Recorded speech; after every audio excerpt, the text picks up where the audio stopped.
د کابل نیوز ګرام لیدونکو سلام. ژولی ته راغلاست. د افغانستان او د پاکستان روابطو د پاکستان په اړه پاکستان دښمني د افغانستان سره خو د لمر په شان یو څرګنده خبره ده، په دې کې شک نشته.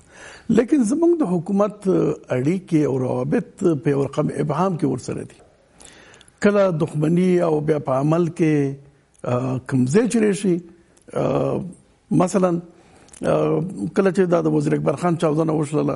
توقع دا و چې د شانګهای په کنفرانس کې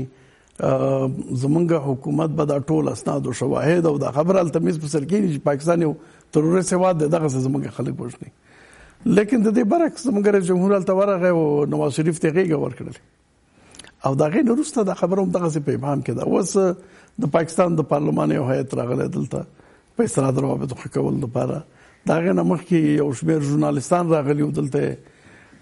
ځینې ځانګړو ادارو ژورنالستانو سره وکتل. په عین زمان کې هغه درې اړخیز کنفرانس چې د افغانستان او پاکستان او ناټو ترمنځ هغه بیا دا سلسله شروع شوې ده. په دې باندې خبرې کېږي چې یو نماینده یو د افغانستان د اردو یو څوک هلته وي او د هغې ځینې څوک دلته وي. نو دغه څه روان دي؟ ډېر مهم سوال چې په دې کې دی هغه سند د ایسوپي چې د پاکستان سره امضا شوی او خصوصا د ډیورن کرښې په ارتباط باندې کوم امورات تنظیمیږي، آیا هغه د اجرایي کېدو په حال کې دی؟ دا ټولې خبرې د هغه د تطبیق لپاره دي؟ په ښکاره دښمني، روابط خراب او بیا په عمل کې هماغه قصې روانې دي. موږ څه کوو، څه لګي؟ په دې باندې بحث کوو. په دغه بحث کې موږ سره ملګري دي ښاغلی لطیف آرش سیاست شنونکی، زمونږ بل ملګری دی ښاغلی سید خالد سادات پانتون استاد او سیاست شنونکی، او زمونږ درې ملګری دی ښاغلی زبیر شفیقي د ویسا ورځپاڼې مسؤل مدیر. ستړي مه شئ، په خیر راغلی. آرش صاحب، پاکستان سره چې زمونږ څه رقم روابط دي، پاکستان څخه دغه اوس د پاکستان پخواني سفیر بل څوک خو لا پرېږده، حقاني وایي چې پاکستان اوس هم په افغانستان کې د جنګ اور بلۍ لګیا دی. امریکا لا پیشاپی شروع کړل چې پاکستان باید داسې وکړي، که داسې ونه کړي اخطارونه ورکړل. دا ټولې خبرې شاته ورشلې. د افغانستان حکومت چې څه ویل هغه خو پرېږده. اوس بیا موږ بیرته درې اړخیزو خبرو دا رقم قصې کوو. دغه ابهام ولې موجود دی؟ په ښکاره دښمني او بیا خصوصا که د ایسوپي سند د تطبیق خبرې، دا څنګه قصه ده تاسو؟ ځواک صاحب، په لومړي سر کې تاسو ته دروند استاد سادات صاحب ته، شفیقي صاحب ته، تاسې تخنیکي همکارانو ته او د کابل نیوز درنو لیدونکو ته سلامونه او نیکې هیلې. په درېیمه نړۍ کې هغه اساسي ستونزه دا ده چې د بهرنۍ سیاست په اړه کومه تګلاره چې ده د جوړښت د نشتون له وجې نه د افرادو لخوا تدوینېږي، یعنې د ولسمشر لخوا یا د بهرنۍ چارو وزیر لخوا. خو په لومړۍ نړۍ کې چې هلته جوړښتونه دي او دا جوړښتونه ثابت دي او د دې بهرنۍ تګلارې زر نه تغییریږي، او که تغییریږي هم یو سلاتیا درجې نه تغییریږي. پخوانی ولسمشر بیل دریځ درلود، خصوصا د ډیورن په اړه ملي دریځ درلود او دا مسله مطرح کوله چې موږ پاکستان سره دوستي غواړو، خو د ډیورن کرښه چې استعماري کرښه ده نه منو. د ملي یووالي حکومت چې راغی په لومړي سر کې پاکستان ته ډیر زیات نږدې شو، حتی د ډیپلوماټیک عرف خلاف مرکز پوځي مرکز ته لاړه او د پوځي چارو له مشرانو سره وکتلې، هند سره اړیکې پیکه شوې. د همدغو ګرمو اړیکو په رڼا کې ځینې تړونونه شو چې تاسې د یو تړون نوم واخیسته. پاکستاني چارواکو ته، استخباراتي چارواکو ته دا اجازه ورکړل شوه چې په افغان زندانونو کې پلټنې وکړي او د هغې تر خوښې وړ هغه پاکستاني طالبان نه تحقیق وکړي. او له هغه نه مهم د پاکستاني طالبانو یو مشر لطیف الله محسود هم وسپارل شو او داسې ګنګوسې وې چې مولوي فقیر محمد بم سپارل کیږي. خو په مقابل لوري کې پاکستانیانو د افغانستان د حکومت د دومره نږدې کېدو په جواب کې هیڅ مثبت کار ونه کړ. یعنی نه د افغانستان د سولې په اړه کار وکړ، نه خپل مداخلات د ډیورن کرښې په اوږدو کې بند کړل. د تر څنګ جګړه چې په افغانستان کې روانه ده د کوم برید مثال چې تاسو ذکر ک یعنی خونړي بریدونه وشول چې د بریدونو تر شا وویل شو چې حتی د استخباراتو زموږ ملي امنیت ویل بالکل ویل کېږي چې ولسمشر ته نږدې کسان پاکستان سره د کار کولو تجربه نه لري، تر ډیره حده پاکستانیان نه پیژني. بعد له 2 کلونو نه د هغه ځای ته ورسېدل چې پخوانی ولسمشر رسېدل، چې یعنی پاکستانیان او د پاکستان پاوز تر څو چې د افغانستان سره اساسي مسایل حل نشي، خصوصا د ډیورن کرښه، دلته به پاکستان خپل لاسوهنې کوي. کله چې نوې ستراتیژي اعلان شو، افغان دولت او افغان رسنیو دا بحث مطرح کړ چې په پاکستان به فشارونه زیاتېږي، پاکستان به یا د تروریستانو سره یا هم باید د نړیوال ټولنې سره. خو تاسو ولیدل چې د ستراتیژي د اعلان وروسته نه د افغانستان په جګړه کې څه کموالی راغی او نه د پاکستانیانو په دریځ کې څه نرموالی راغی. دا راغلو د دې ټولو قصو نه وروسته 2-3 کاله تېر شول، یعنې که دا 19 کاله تجربه ډاکټر صاحب اشرف غني په دغه 19 کاله حکومت کې و، دلته په مختلفو بڼو باندې مالیه وزارت د نیولې، پانتون د نیولې، بیا د انتقال د بهیر یعنې د څومره چې یو واره دلته راغی هېڅ شامل نو هغه 19 کاله هم د مخکې تېر شوي وو شاملو پکې. او بیا خو ګرچې توجیه نه لري، خو که توجیه هم کوزه خو دا 2 کاله بیا هم تجربه کړله. د هغه نه وروسته اوس بیا ولې دغه ابهام ساتل کېږي؟ په ښکاره د دښمنۍ خبرې کېږي، په ښکاره زموږ د حکومت دریځ دا دی چې مداخله کېږي، او بیا 3 اړخیز کنفرانسونه او دا شی نه چې اندېښنه زموږ دا ده چې هغه د ایسوپي سند د تطبیق په حال کې دی. دا نو بیا ولې کېږي؟ خو واضح دریځ ولې د ابهام ولې ساتل کېږي؟ کله چې ولسمشر پاکستان ته لاړو، هلته یې ډېرې تاریخي خبره وکړه، هغه دا چې وزیرستانیان یې پاکستانیانو بلل. حال دا چې موږ تاسې پوهېږو او وزیرستانیان هم په ده پوه دي چې هېڅکله وزیرستانیان پاکستانیان نه دي، نه افغانان مني، نه وزیرستانیان مني، او نه په پنجاب کې حاکم ټیم دی د پاکستانیانو په صفت پیژني. له هغه نه وروسته په ډیورنډ کرښه کې ډېر عجیب تحرکات شروع شول. هغه د اغزن تار روزغلول ول. افغان دولت په چپه خوله پاتې شو. د خپلواک رسنیو د اواز اوچتولو نه بعد یو اعلامیه صادر شو چې دا موږ ته د منلو وړ نه ده، خو عملا د اغزن تار هغه ده په زغلولو ده او ویل کېږي چې امریکایانو دا ژمنه پاکستانیانو ته ورکړې چې دا کرښه به په دغه حکومت سره منو. هغه د عملي کار روان ده، نو یو هغه پاتې ده چې اعلان وشي، چې د مسله اعلان شي. نو دا ابهام دغه دومخطوب لامل دی. بالکل. او بل دا د موسم خبره هم د ځواک صاحب، وړي کې پاکستانیان د جګړې موسم ده. په وړي کې کچیرته تاسو د دې د مقاماتو نظریات ووري و چې جګړه د افغانستان داخلي ستونزه ده، بهرنیان دلته حضور لري، طالبان د یرغلګرو په مقابل کې جګړه کوي، یا دا مسله مطرح کوي چې دا د پښتون قوم دایې مخکړه د حکومت دا خو د پاکستان د وړي خبره ده. ژمي کې چې کله جګړه کمیږي او اراضي د افغان دولت په نفع باندې تغییر کوي، نو هلته د صلح مسله مطرح کیږي. 15 کاله که تاسو د 15 کاله تاریخ وګورئ، یو شی تکراریږي له حمل نه له ثور نه ته میزانه پورې د جګړې فصل ده. جګړه په درس کې روانه ده او پاکستاني مقامات هم چې کله د افغانستان د کشالۍ په اړه پوښتنه کوي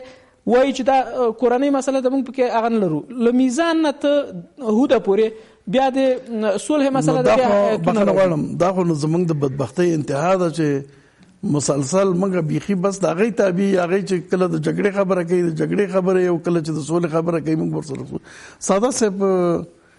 ولې دغه رقم دریځ، دغه رقم د ابهام ولې دی زموږ په عمل او په سیاست کې؟ په ښکاره د دښمنۍ خبره کېږي، د مخالفتونو خبره کوي، زموږ حکومت وایي چې مداخله کېږي، اخوانه زموږ ادارې وایي، لیکن بیا په عمل کې 3 اړخیزه غونډه هم کېږي. د شانګهای په کنفرانس کې د هغه نه چې د پاکستان نه شکایت وکړو، پاکستان ته غېږه ورکړه، دغه ابهام ولې دی؟ بسم الله الرحمن الرحیم. د سلام په وړاندې کول تاسو ته جناب استاد همدارنګارش صاحب لیدونکو ته. کله چې موږ د پاکستان او د افغانستان ترمنځ د اړیکو بحث تعریفو او یو پس منظر ته رسیږو، د پاکستان د پیدایښت نه وروسته تر نن مهاله پورې، تر دې مهاله پورې 2 داسې هیوادونه چې په اوس وخت کې په نړیوال نظام کې د نړیوالو اړیکو په اډانه کې نشو کولی داسې یو تعریف ځان ته غوره کړو چې موږ د پاکستان کاونټر اټیک وسو، یا د پاکستان هر مسله موږ دفع کوو. د لبد مرغه دا زمونږ ضعف ته او دا باید ومنو. زه په ډیر تاسف سره دا خبره کوم کله چې موږ د اوسنۍ جګړې خبره کوو د طالبانو حاکمیت په دې کې د هغه څخه مخکې کورنۍ جګړې موږ هغه اساسات چې باید د پاکستان پر وړاندې استعمال کړي او لبد مرغه چې اوس نه لرو بنان موږ کچته د افغانستان په ځبان یو بل هیواد هم اوس په اوسنۍ موازنه کې قرار درلود نشو کولای چې دغه بیلانس وساتي نشو کولای چې د یو هیواد پر وړاندې باندې یو څه وکړي چې هغه د موږ لپاره د صلح ثبات د جګړې د خاتمې لپاره باسوسي. دا یو علمي نظر دی.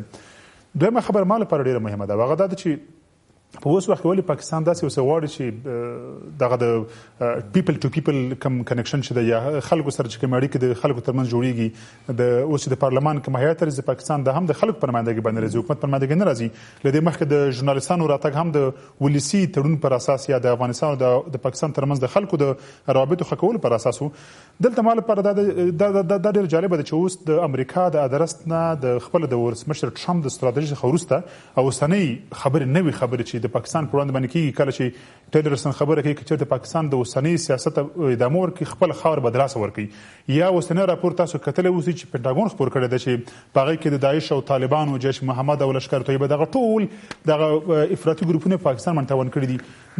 د خپل فشار د کمولو لپاره یا د خپل فشار څخه د اگزیټ لپاره بل اخر د هر مکالمې استفاده کوي د هر وسیلې استفاده کوي. ساده صاحب بخیسي پاکستان به کوشش کوي چې ژورنالیستم راولېږي او مصنوعي د خو روابطو فضا جوړه کی د پارلمان غړي راولېږي او د سوم ځل لپاره موږ په دې وغولې چې ستاسو ثبات زمونږ ثبات دی او ستاسو امنیت زمونږ امنیت دی. پاکستان خو کوي دا کوشش تاسو کوم دلایل ویل پاکستان لپاره بيخي واجه موږ ورسره ولې ملګرتیا کوو موږ ولې پاکستان ته د زمينه مساعده او چې هغه په اصطلاح دغه وزن نزان بیرونو باسي وس کا امریکا هم دا وایي امریکا ټیلرسن هم دا خبره کوي او بل څوک خبره کوي عمل خو ځا امریکا باندې نه کوي چې اوس عمل څه کوي خبره څه کوي خو که حد اقل امریکا دا خبره کوي نو بیا خو موږ ته پکار ده چې دا خبره کله کوونیسو نو دا غنه چې کڼکېګان اخلاص کو پاکستان ته د وټلو لارې جوړو زه د خبره ته تم جناب زواک صاحب اجازه راکې مخکې نه یو خبره ډیره واضح کوم چې موږ لپاره درسته خبره ده په زموږ د جغرافیوي حیات لپاره زموږ د اوسنی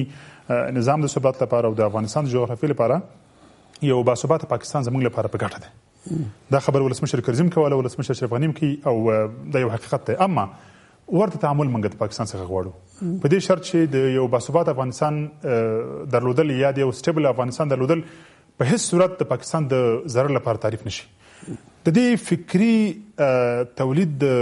تحول لپاره یا د دې فکری د تولید لپاره افغان حکومت لبد مرغه چې موږ په دې ولسکرل مازل کې سونه شو کړل دا زموږ ضعف اوس هم د پروانو قاعده باندې موږ روان یو. زه چې کله موږ زه په دې باور م چې په یو محل کې به امریکا نه وي اما فرانسه به نه وي کاناډا به دې ځکه نه وي اروپایي هیوادونه به نه وي اما پاکستان به وي هندستان به وي ایران به وي د سیمې هیوادونه به وسی موږ د خپل ارزښت په اساس باندې یا د ویلیو پر اساس باندې پاکستان لمږ د حتی د ډیرو هیوادونو څخه مهم حسابېدل شي موږ له پاکستان لپاره مهم حسابېدل شو اما یو هغه خبره چې اول خما وکړه چې اوس په موږ دغه د علمي بیلانس ونه ساتل یعنی کومه د ونه ساتل چې یو امبیلانس بل په دې ذکر روانه شو دا زمونږه ضعف دی. دویمه خبره دا و چې من یو فرد محور سیاست مخبرانه باندې وړو دا فرد محور سیاست موږ لپاره په ګټه نه ده. من هیڅ صورت نشو کولای چې د فرد محوري پر اساس باندې مخکې لا شو که تاسو د ولسمشر کرزي در مهال نن ورځ په پاکستان پر وړاندې باندې زمونږ سیاست تعریف کوي د پاکستان پر وړاندې باندې زه فکر کوم دا د ډیرو ابهامات څخه ډک دی نه یوازې اوس وخت کې د دې علت دا چې د پاکستان سره هم په دوستۍ کې افراط کړی دی هم دښمنۍ کې افراط کړی دی من په یو علمي قاعده باندې نه یوتلی من پاکستان مخکې نه چې جج کو د پاکستان پر وړاندې مخکې نه چې قضاوت وکړي عمل وکړي د دې وضعیت ګټه چاته اجازه راکړي درسته خبر چې پاکستان ته ورسیږي په اکیډمیک لیاز باندې په حقیقي لیاز باندې په ټولو تیوریو کې راوخلو د روان وضعیت هغه د ګټې محور چې سرخیږي د پاکستان پر ګټ باندې سرخیږي دغه محور چې سرخیږي اوس زما باور ده چې د ولسمشر غنی په اواخر کې خصوصا دغه یو کال نه پدې خواته اس پی قرارداد دوی پر ساتل بل اخر برملا شو منکر شو بل اخر د ولسخه وختنه په شکل د اشکال وختله د بارډر منیجمنت پر باندې وسه شو هغه هم دی ویل چې کله چې افشا شو پر رسنیو کې راوته په ورسپانو کې راوته په هیڅ صورت د اوسنی حکومت دغه سي حکومت کو اوس وخت کې پاینده کې په هیڅ صورت به اقدام ونشکل چې پاکستان سره د ډیورن په کار باندې خبري وکړي یعنی د ولس زور دا اوس روان دي دا اوس درې اړخیزه کانفرنس د خبري چروان دي او خصوصا دا چې د افغانستان د ملي اردو یو څوک بالته یو د غیزي بدلته یو دا دغه ایسوپی د سند د توافقاتو یو برخه ده یعنی داسې ښکاري چې په ښکاره که دوستي کېږي او که دښمني کېږي هغه د عوام د عامو خلکو د فیصله د احساساتو د کنټرول لپاره دي او نور قسم هماغسې روانه ده. توافق زه په دې باور لرم چې یو کله حقوقي اړخ د پاکستان سره د سرحد په وړاندې اوسني تعاملات موږ تاسو تعریف کوو په هیڅ صورت نشي کولی چې موږ لپاره د سرحد په توګه باندې ومنل شي، ځکه ټول سرحدات د خلکو د توافق پر اساس منل کېږي. مخکې چې دې بحث سره شو ډېر نورې مسلې دي په دې کې زه باور لرم چې یعنې زه په زغرده دا خبره کوم چې افغان حکومت دا صلاحیت نه لري، پاکستان دا صلاحیت نه لري د نړیوالو حقوق پر اساس باندې په هیڅ صورت اوسنۍ پریکړې دغه د اس او پی بارډر منیجمنت دغه د بایومټریک سیستم یا مثلا دغه د پوځي تمریناتو مانوري د هر څه چې دي یا د ریجنل کوپریشن دا په هیڅ صورت موږ لپاره د ډیورند د کرښې د رسمیت پیژندلو یو حقوقي بحث نشي راکولی. بالکل یعنی تجاوز اجازه راکړي بخښنه غواړم تجاوز هم دغه د هغه څه چې ته حق ونه لري هغه څه چې ته صلاحیت ونه لري او هغه وکړي هغه تجاوز دی کنه. یعنی پاکستان چې څه کوي هغه خو د هغې حق او صلاحیت نه دی لیکن که یې لګیا دی. اجازه راکړي ځواک صاحب یو ابهام چې باید هغه باندې رڼا واچول شي.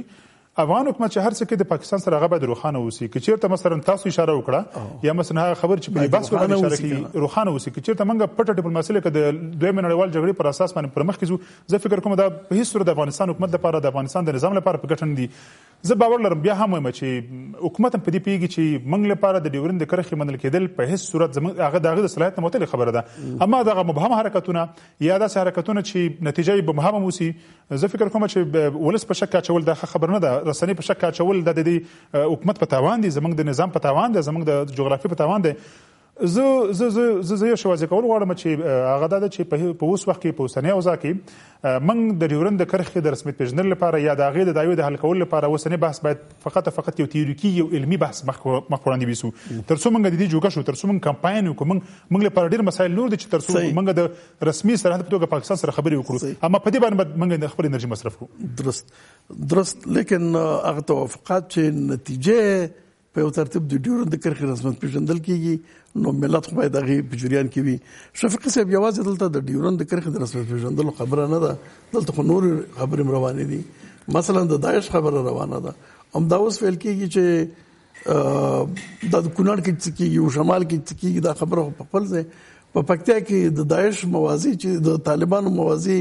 بمباردېږي او کوم ځای چې طالب خوشي کېږي هلته اوس داعش سره راپورته کړی دی. نو د یوې خوا نه پاکستان سره دغه رقم خبرې او د بلې خوا نه د داعش په دغه سیمو کې خصوصا پکتیا کې په دغه ځایونو کې د هغې تقویه دغې ته زمینه څه فکر کوئ څنګه ارزوئ دغه دواړه مسایل سره یو ځای کوي څنګه مطالعه کوئ؟ بسم الله الرحمن الرحیم. د کابل نیوز درنو لیدونکو ته درنو میلمنو ته او تاسو ته نیکې هیلې او سلامونه وړاندې کوم. زه د دوستانو د بحث په دوام اصلا موږ په یو داسې حالت کې قرار لرو ځواک صاحب په دا اوس فعلي د یوې نړیوالې لوبې میدان افغانستان د اوس یې بیخي محوریت راغلی د سوریې او د عراق د جنګ د ختمېدو نه د داعش د ختمېدو نه وروسته هغه محوریت د جنګ بیخي د بدمرغۍ هغه راغلی افغانستان ته. دغه ټول نړیوالې رسنۍ تاسو وګورئ یا لوی تحلیلګران وګورئ همدا خبره کوي چې دا راغلی ډېر په تدریج راغی دغه افغانستان ته. په افغانستان کې 3 کاله نه زیاته چې دغه حکومت هغه په واقعي معنا چې کوم تعریف دی اساسي قانون د مخې نه کوم تعریف لري هغسې حکومت موږ نه لرو. په اخلاقي لحاظ چې په ولس کې مشروعیت ولري دغسې حکومت هم نه لرو. د ملت ملي ګټو ته ژمن چې په ډېرو مسایلو کې مخکې دغه د ډیورند مسله یاده شوه هر ورځ په دې ملت باندې بمبارۍ کوي په وژنې کوي ملت ته قتل عام لاندې دی د حکومت د حنجرې نه یو غږ د اعتراض راونوت. په دې لحاظ د حکومت په هغو تعریف کې نه راځي. موږ د حکومت نه لرو. په احزابو کې داسې ګوند داسې ډله داسې ائتلاف نشته چې غږ پورته کړي د موږ د دغه اوسني بحران نه د وتلو لپاره یوه لار پیدا کړی شي دا نه لرو. او دغه 14 کاله 18 کال ته اوښتي یو د بوند کنفرانس نه وروسته کومې پرېکړې چې په افغانستان کې شوې نړیواله ټولنه راغلې افغانستان متاسفانه په یو کاغذي به امیدواري چې موږ د دنیا مختلف را کړی افغانستان جوړي هغه په دنیا راغلی د خپل ګټو جنگ دلته شروع کړی افغانستان چې دارندار څه تر اوسه درلود لغایم برباد کړي متاسفانه په داسې حالات کې ګورئ د پاکستان سره مسله تاسو مجرد د افغانستان او پاکستان سره اوس ما مطالعه کوئ درېغه مسله هم داسې وایي چې په منځ کې نور زموږ د پاکستان خبره وایي یوازې پاکستان خبره چې وایي ما په دې یقین دی په دغه غیرتي ملت ما باور دی چې یوه لاره یې ایستلی شوی موږ خو اوس د نړیوالې ټولنې ګزارونو وهلي یو هغې اول راباندې دغسې بې خاصیته حکومت حاکم کړی دوهم دا څه امتیازات چې دا اوس پاکستان د موږ نه اخلي د نړیوالې ټولنې د امریکا په اشاره اخلي دغو په فرمایش اخلي د موږ دغه ډېره لویه بدمرغي دغه ځای نه شروع کېږي ګوره په 2009 کال و که 8 کال جو بایدن چې راغلی و د سپنتا په کتاب کې هم شته دا مسله چې جو بایدن پخواني ولسمشر ته وایي چې پاکستان 100 ځلې افغانستان نه مخته اهمیت لري افغانان دغه مسله باید درک کړي په دې لوبو کې په داسې لانجو کې په څو شیانو حساب کړي یو ښه باشعوره ملت متحد او ښه زعامت چې موږ متاسفانه نه زعامت داسې لرو نه یې موږ په دغه نخبګانو کې چې په هغه د شعور چښتنې بولي هغه دومره خودفروخته او متاسفانه وابسته شوي چې اوس د تکیې ځای پکې ورک دی دغه ملت هم چې ډېر غیرت لري متاسفانه هغه بې ادرسه دی څوک نه لري نو موږ نه یو ښه حکومت لرو نه ښه زعامت لرو نه ښه حکومت لرو نه ښه نخبګان لرو چې راټول شو نه داسې حزب لرو یا داسې احزاب لرو چې هغه دا مشکل حل کړي دوام بله مسله چې د ګاونډیو په کچه تا داسې مغرض ګاونډیان نه وي ښه ګاونډیان ولري هغه درسه لاس په بحران کې لاس درسه ملګری کړي او مشکل نه دی وباسي موږ ته خو ګاونډیان آفت دي دریم دا چې نه وي د یو نړیوال تعهد په اساس چې افغانستان ته خارجیان راغلل او په همدې تمه وو چې دا به د لوی قوت څنګ به افغانستان ولاړ وي د یوه لوی قوت ته سیوري لاندې به د ګاونډیو د شر نه خلاص وي هغه لوی قوت ته موږ ځانونه په خپله لاس و پښې وتړل هغو ته پراته یو اوس افغانان په داسې حالات کې دي موږ د دغه حالات نه د وتلو دپاره په هغه اساسي ټکیو چې فکر ونه کړو څنګه وتلی شو دې حالت نه هغه وروسته به بحث وکړو لیکن اوس د یوې خوا نه د پاکستان د ډېرې څرګندې دښمنیو سره چې همدا اوس هم راکټونه په کونړو په مختلفو ځایونو روان دي منګه که بیا د خبرو اترو درې اړخیزو قصې او د هغه په خوا کې د داعش پیاوړتیا چې سره کوم په مختلفو ځایونو کې خصوصا پکتیا په دې ځایونو کې یعنی دا تړلې خبرې سره دغه روابطو بیرته نورمال کېدل د مشترکې پروژې د تطبیق لپاره زمینه سازي ده که څنګه خبره ده زه د فکر کوم د معمول دی په دنیا کې کله چې دوه ګاونډیو ترمنځ روابط لږ خرابي بیا یو څوک منځګړیتوب کوي او دا معمول دی بیخي خو د موږ د ملت د مظلومیت نه او د موږ د حکومت د بېکفایتۍ نه په دې کې متاسفانه د تاوان کوو موږ ارزل په هر جوړجاړي کې موږ تاوان کړی په هر جوړجاړي په هر تفاهم کې موږ د پاکستان څخه کړی روسیې په رابطه یوه خبرې راپورته شوې بالاخره حنیف اتمر چې لاړو موږ تاسو واورېدل چې بیرته وایي چې روسیې موږ سره موافقه ده د امریکا بیا لږ غوسه ورته راغلې او بیا روسیه دښمنه وه اوس بیا خبرې یو څه پوټین څه خبرې کړې د دوستۍ د موږ اراده خپله ختمه ده نشته اراده زموږ د موږ اساسي مشکل همدغه دی ګوره پاکستان سره د ایران سره د روسیې سره د ګاونډیو نورو هیوادونو سره چې امریکا راته وایي دوستي موږ بیا شنه چراغونه ورته لګولي وي که وایي چې دښمني موږ بیا سرې کرښې کش کړي وي هغه اساسي نو بیا آیا دا امریکا ده چې غواړي افغانستان روابط بیرته د پاکستان سره په اصطلاح نورمال حالت ته ویسي ولې ځکه چې امریکا خو د یوې خوا نه لګیا ده چې پاکستان تروریزم ملاتړ کوي. یوه لنډه خبره بخښنه غواړم چې زه امریکا هغه اصلي لوبغاړی په دې منطقه کې موږ تاسو ټول په اصلي لوبغاړی امریکا ده. دلته د لوی قوت په حیث راغلی غواړي دغه قوت یې همدغسې ده.